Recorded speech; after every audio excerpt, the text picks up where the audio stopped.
প্রথমে আমরা সার্চ বারে সার্চ করব পরিবহন। পরিবহন সার্চ করার পর প্রথমে যেটা আসবে সেটা হচ্ছে পরিবহন সেবা, সেটাতে ক্লিক করব।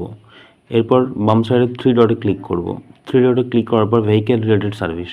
এরপর স্টেট সিলেক্ট করব, অর্থাৎ আমি ওয়েস্ট বেঙ্গল গাড়ি করব, তো ওয়েস্ট বেঙ্গল সিলেক্ট করলাম।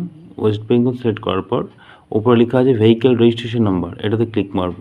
এটাতে ক্লিক মারার পর এন্টার রেজিস্ট্রেশন নাম্বার চেয়েছে, সেখানে গাড়ির নাম্বারটি বসিয়ে দেব। গাড়ির নাম্বারটি বসিয়ে দেওয়ার পর আমাকে যেটি করতে হবে সেটি হলো চেক বক্সে ক্লিক করতে হবে। চেক বক্সে ক্লিক করার পর প্রসেসটি ক্লিক করব।